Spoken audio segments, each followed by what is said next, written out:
Alright, we're looking at gauges for your 6-liter diesel today. What gauges you can add on to the system, when you should add a gauge, and what things you can and should be monitoring under different situations.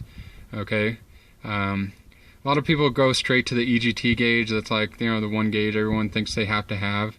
And that's true if you're tuned, but if you're stock, you don't have to worry about an EGT probe. It's nice to be able to watch it, but the stock FICM and PCM tuning, you're not going to get anywhere near danger zone on your EGT, so it's not a big deal. It is nice to be able to monitor your turbo temperature when you're about to shut off your truck. I like to get down below 400 degrees before I shut my truck off, so that is a good reason to have an EGT gauge. But that's kind of a next step up. You got stock. From stock, you don't really need the EGT gauge until you start getting into tuning and all that stuff. The first gauge I would buy in a bone stock truck, personally, is the Degas pressure. Because a bone stock truck, it's not going to have head studs. It's probably got an old style EGR cooler in there. Being able to monitor for symptoms with your head gaskets and your EGR cooler and your Degas pressure, it's going to be vital. There's probably a lot of trucks running around out there with like light leaks in their head gaskets, and they don't even know it because they're not monitoring their degas pressure. So having a degas pressure gauge will let you know if you got symptoms that you should watch out for. If your head gaskets are starting to give, or your EGR cooler has developed a pinhole, and you can catch it before it completely fails, that will be good.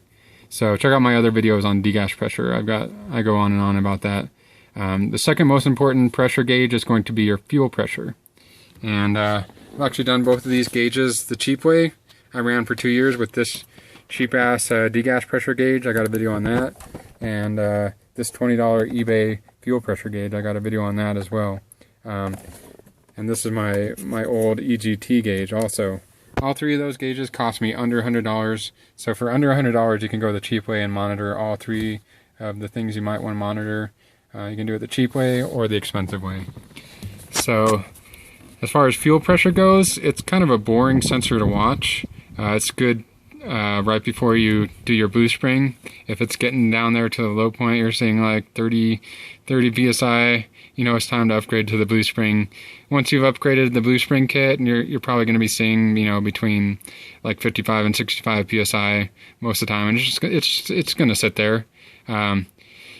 Unless you're running your fuel tank down to the E line and you're constantly skirting like the low fuel line, that's when you want to really start watching your fuel pressure, because you don't ever want to see that fuel pressure drop down below 30, otherwise your injectors are screwed. So if you're running down below E all the time, you're going to want to watch that, okay? The only other time you're really going to pay attention to it is when you're changing your fuel filters.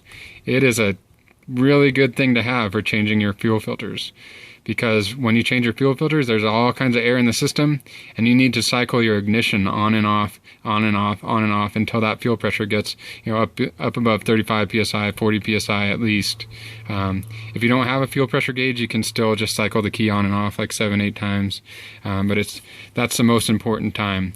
Like for me, since I don't run down below E very often, when I can help it, I'm mainly watching my fuel pressure when I'm changing my fuel filters. Otherwise, it's a pretty boring gauge to watch. Okay? Now that I've got an Edge CTS and I'm tuning my truck, that's when EGT becomes a really important factor. Whenever you're pulling a heavy hill, whenever you're racing, whenever you're doing anything that's going to cause your exhaust gas temperature to get up there, you want to be monitoring your EGTs. Once you start seeing 1200 degrees, that's where you need to start making decisions about maybe backing off a little. By all means, you don't want to run for extended periods of time over 1300, even 1250. It's kind of high for my liking. There's a lot of controversy there, but I believe the melting point of aluminum is something around 1210 or something. So if you're seeing exhaust gas, which is past your pistons of 1210 or more, yeah, you're starting to get into the danger zone there, okay? So the things I monitor constantly are my transmission fluid temperature, my engine oil temperature, my engine coolant temperature, my EGTs, my boost. That's mainly For me, that's mainly because I pull trailers up hills all the time. My boost pressure is going to be where the cruise control decides to start shifting down. So a lot of people like to watch their boost for the hell of it, but you know, I've been watching that gauge forever.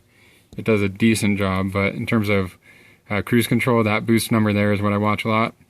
Okay, my degas pressure, my transmission line pressure, that's actually the transmission line pressure from the pump on the transmission. It's not something most people need to watch, but I have lost a transmission before, and it was due to low pressure. So, you know, now that I've got the Edge EAS system, I went ahead and put a 500 PSI transducer in there so I can watch that. And then my fuel pressure. Those are the only sensors I ever have any interest in watching. Battery voltage would be nice too. I'd put that right there. But that's more something I only need to watch every once in a while. I almost interchange my fuel pressure for my battery voltage, since I only watch my fuel pressure when I'm changing fuel filters anyways. So basically, in summary, if you're running stock, I would go degas and fuel. If you're running tuned, I would go EGT, and then fuel and degas are nice. But for tuning, you always want to watch your EGTs. If you're running stock, you're more likely to get head gasket or EGR problems, and that's why degas becomes an issue. If you're running around with blown head gaskets like I did for 2 years, you definitely want to be watching your degas PSI. And then fuel PSI is good for when you start getting down to the E mark on your tank and you got 5 miles to go to the gas station, or when you're changing your fuel filters. So that's it in a nutshell. That's the expensive way to do it, and that's the cheap way to do it.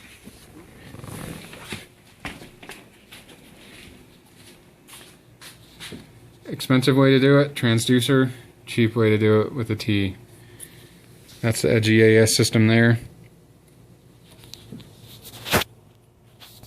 That's my fuel pressure transducer, 100 PSI.